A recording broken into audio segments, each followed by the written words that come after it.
गांधीनगर येथील व्यापारी कैलास वसंत गोरड मूळ राहणार शहापूर बेळगाव यांच्या कंपाऊंडमध्ये पार्क केलेल्या टेम्पोच्या डॅशबोर्डमध्ये ठेवलेले पैसे दिनांक 13 जून रोजीच्या मध्यरात्री अज्ञात चोरट्यांनी पाळत ठेवून चोरल्याची घटना समोर आली आहे। कंपाऊंडच्या आतील बाजूस पार्किंग केलेल्या टेम्पोची काच फोडून 1,78,00,000 रुपये रक्कम चोरून नेली होती। सदरचा गुन्हा गंभीर स्वरूपाचा असल्याने स्थानिक गुन्हे अन्वेषण शाखेचे निरीक्षक रवींद्र कळमकर यांनी पोलीस उपनिरीक्षक संतोष गळवे व जालिंदर जाधव यांची 2 तपास पथके नियुक्त केली।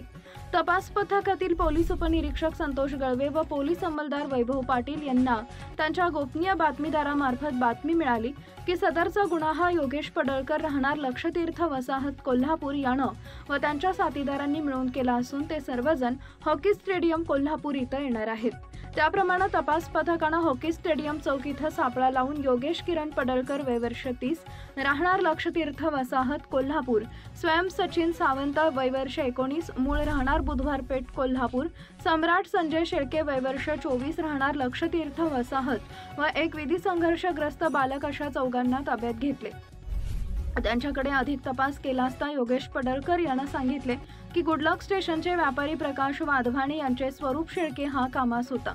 त्याला कैलास गोरड नाव याचा आर्थिक व्यवहार व रोख रक्कम कुठे ठेवतात याबाबतची माहिती होती।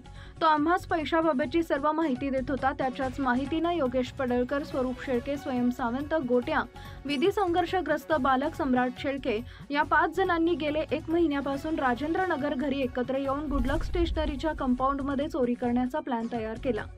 ठरलेल्या प्लॅननुसार स्वरूप शेळके यानं कैलास गोरड यांचे अशोक लेलँड कंपनीच्या टेम्पोच्या डॅशबोर्डमध्ये पैसे ठेवलेले आहेत व तो टेम्पो गुडलक स्टेशनरी बाजूला असलेल्या पत्र्याच्या कंपाऊंडमध्ये पार्किंग केलेला असून तो टेम्पो उद्या बाहेर गावी जाणार आहे अशी माहिती दिली। त्यानंतर सर्वांनी मिळून 14 जून रोजी मध्यरात्री 1 वाजताच्या सुमारास 2 मोटरसायकलला गुडलक स्टेशनरीच्या पत्र्याच्या कंपाऊंड जवळ जाऊन पत्रा उचकटला। त्यानंतर पार्कमध्ये केलेले व टेम्पोच्या काचा फोडून डॅशबोर्ड जवळील कप्प्यात असलेले पैसे चोरले। आरोपींना ताब्यात घेतल्यानंतर त्यांच्याकडे कोणतीही रक्कम नसल्याचं सांगितले। नंतर पोलिसी खाक्या दाखवल्यानंतर त्यांनी चोरलेली रक्कम ही त्यांचा साथीदार गोट्या उर्फ स्वयं सावंत यांच्या मंगळवार पेठेतील खोलीमध्ये ठेवलेली आहे असं सांगितले। त्यानंतर गोट्या सावंत यांच्या घरातून चोरीची 1,78,00,000 रुपये रोख रक्कम व गुन्हा करण्याकरता वापरलेली 2 दुचाकी वाहनं व 3 मोबाईल हँडसेट असं एकूण 1,79,00,000 रुपयांचा मुद्देमाल जप्त करण्यात आला आहे। सदरची कामगिरी पोलीस उपनिरीक्षक संतोष गळवे, जालिंदर जाधव, पोलीस अंमलदार वैभव पाटील, महेंद्र कोरवी, योगेश गोसावी, राजू कांबळे, प्रदीप पाटील, विशाल खराडे, संतोष बर्गे, गजानन गुरव, शिवानंद मठपती, परशुराम गुजरे, कृष्णात पिंगळे, अरविंद पाटील, अमित मर्दाने, सतीश तानुगडे, सचिन बेंडखळे व महिला पोलीस अंमलदार सायली कुलकर्णी यांनी केली आहे। कोल्हापूर जिल्हा पोलीस कडून एक चांगली कामगिरी झालेली आहे। गांधीनगरचा एक गुन्हा होता ज्यांच्यामध्ये जवळपास 1,90,00,000ची कॅश जी आहे बॅग मधून पार्किंग मध्ये गाडी लावली होती, त्यांच्यामधून बॅग मधून पैसे काढण्यात आले होते। त्यासाठी गांधीनगर पोलीस स्टेशन मध्ये चोरीचा गुन्हा दाखल करण्यात आला।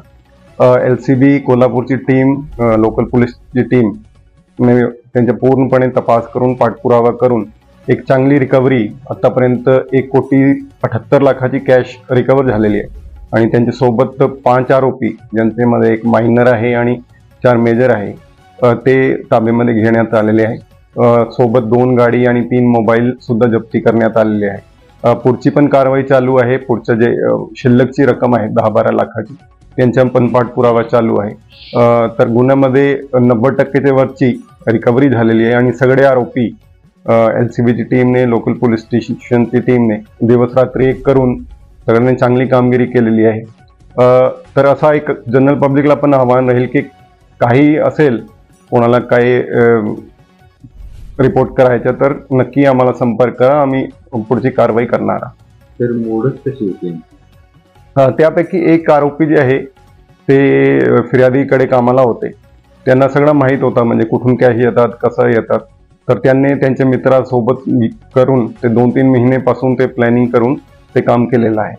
त्यांनीसाठी करत होते वगैरे नाही, ते पुढच्या तपासात लागेल की कॅश कुठून येत होतं, कॅशचा वापर काय होतं, तर बाकी एजन्सीजला पण आम्ही संपर्क करणार आहे करणार आहे की ट्रेसिंग ऑफ कॅश आणि कॅशची युटिलायझेशन कशी होती ते पुढची तपासाचा भाग आहे.